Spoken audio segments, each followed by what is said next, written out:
2023-এ Reliance GSW cost involvement 50 কোটি টাকা, 2024-এ Reliance GSW 67 কোটি টাকা আপনার কস্ট ইনভলভমেন্ট লাস্ট বছর, এবছরের পরে পাওয়া যাবে।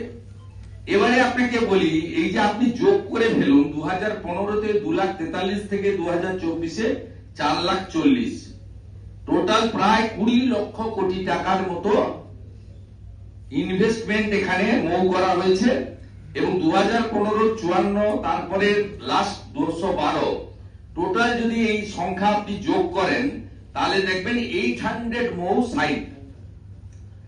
আমাদের এই পুরো সরকারের পিরিয়ডে আপনার ইনভেস্টমেন্ট হয়েছে 2022-এ 1,37,000 কোটি টাকা, 2023-এ 96,000 কোটি টাকা, 2024-এ 1,23,000 কোটি টাকা। মাননীয় শ্রমিক ভট্টাচার্য মহোদয়ের কথাকে ধরে আমি এক্ষেত্রে আপনাদের ব্যাখ্যা দিতে পারি এটা কোথায় ইনভেস্টমেন্ট হয়েছে। মূলত এমএসএমই সেক্টরে উনি যে কথা বলেছেন যে বিগ ইন্ডাস্ট্রি ছাড়া, ল্যান্ড পলিসির বদল ছাড়া আমাদের রাজ্যের রাজস্ব বাড়বে না, অ্যান্সিলিয়ারি শিল্প আসতে পারে না, এবং জব, এমপ্লয়মেন্ট ক্রিয়েশন এবং এমপ্লয়মেন্ট এটাও হতে পারে না বড় ইন্ডাস্ট্রি ছাড়া। এবং এক্ষেত্রে এফডিআই তার ভূমিকা সবচেয়ে গুরুত্বপূর্ণ, তিনি মহারাষ্ট্রের এক্সাম্পল দিয়েছেন। এই যে আমি বললাম যে সামান্য টাকা ইনভেস্টমেন্ট হয়েছে, এটা মূলত আপনার অ্যাগ্রো প্রসেসিং ইউনিট গুলোতে। টোটাল ইনভেস্টমেন্ট একবার বলবেন, টোটাল ইনভেস্টমেন্ট, টোটাল কস্ট মানে ইমপ্লিমেন্ট ইনভেস্টমেন্ট ও বললেন, তারপরে ইনভেস্টমেন্ট কত টোটাল ইনভেস্টমেন্টের এই তো রিয়েল টার্ম হচ্ছে যোগ করতে হবে আপনাদের। 1,37,000 কোটি 22-এ, 23-এ 96, 24-এ 1,23,000, তার মানে 1,40,000, 2,60,000 আর এখানে 96,000 কোটি। আর এটা হচ্ছে অ্যাকচুয়াল 20 লক্ষ কোটি টাকা অ্যাপ্রক্স। ফাইন মৌ হচ্ছে 800। এই দুটো আপনাদের মিডিয়া গ্রুপে আমরা আমাদের মিডিয়া ইনচার্জ মাননীয় তুষারকান্তি ঘোষ দিয়ে দেবেন। আমার যেটা বক্তব্য সেটা হচ্ছে শ্রমিকদের কথাকে ধরেই বলি যে কোন বিগ ইন্ডাস্ট্রিতে ইনভেস্টমেন্ট হয়নি, যেটা দিয়ে আমাদের পশ্চিমবঙ্গে যে 7 লক্ষ কোটি টাকা ঋণ হয়ে গেছে ডিজাস্টার, সেখান থেকে বাঁচার একমাত্র উপায় হচ্ছে নিজস্ব রেভিনিউ রাজস্ব বাড়ানো। সেটা বড় ইন্ডাস্ট্রি ছাড়া হতে পারে না। অ্যান্সিলিয়ারি না হলে, অনুসারী শিল্প না হলে কখনো এরিয়া ডেভেলপমেন্ট এবং জব অপরচুনিটি হাজারে হাজারে লক্ষ লক্ষ তৈরি হতে পারে না। এবং আপনাদের এই যে মিনিমাম যে ইনভেস্টমেন্ট আপনাদের বললাম 15 বছরের রাজত্বে, সেটা কমপ্লিটলি আপনার অ্যাগ্রো ইন্ডাস্ট্রিতে ইনভেস্টমেন্ট হয়েছে, অর্থাৎ ফুড প্রসেসিং।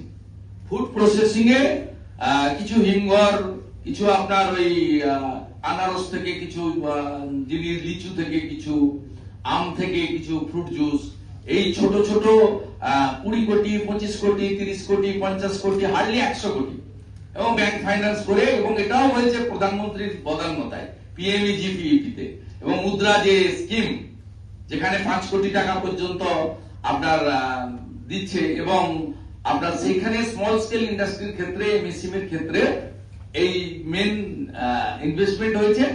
আর রিলায়েন্স সহ তারা যারা যে দিয়েছেন, তারা ওই পাইপলাইন যে বিছিয়েছেন আপনার 4G, 5G, 6G, এই পাইপলাইন বেছানোর জন্য যে ইনভেস্টমেন্টটা পশ্চিমবঙ্গে হয়েছে রাস্তা করে, তার জন্য সব ড্রেন চলে গেছে, রাস্তা চলে গেছে, রিপেয়ারিং হয়নি, জলের। হ্যাঁ, এবং এই ক্ষেত্রে পাইপ মানে তার বেছানো।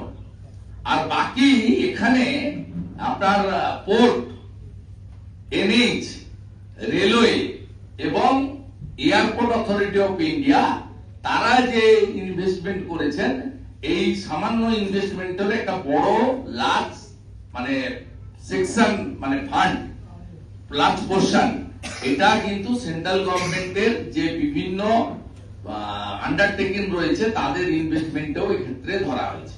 যেমন এনএইচ এর ক্ষেত্রে তারা অনেকগুলো র মেটেরিয়াল এবং প্রসেসিং ইউনিট করেছেন, পাথর আপনার পাথরকে প্রসেসিং করে পিচকে প্রসেসিং করা, এয়ারপোর্টে কার্গো নতুন নতুন কার্গোর যে ইউনিট বানানো, র হাউস তৈরি করা, আর পোর্টের ক্ষেত্রে আপনি জানেন শালুকখালী পোর্ট 2 তৈরি হচ্ছে, সেখানে ইনভেস্টমেন্ট এসেছে 2000 কোটি টাকা। আইওসি তে ইনভেস্টমেন্ট এসেছে ডিলেট ক্র্যাকার ইউনিটে 2200 কোটি টাকা।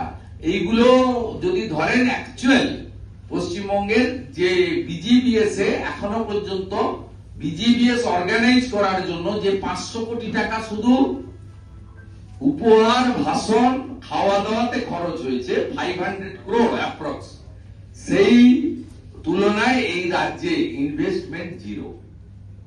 অর্থাৎ বিজিবিএস আজকে একটি ফ্লপ শো। আর পরের পোর্শনে বলি, শ্রমিকদা যেটা বলেছেন যে 5টি দর্শকদের ধরা হয়েছে, আরো কাউকে কাউকে তাদের পিছনে এই মেসি কাণ্ড নিয়ে করা হয়েছে, তাদের লিগ্যাল সাপোর্ট, বেল করানো, সব বিষয়টাই আমরা দেখব।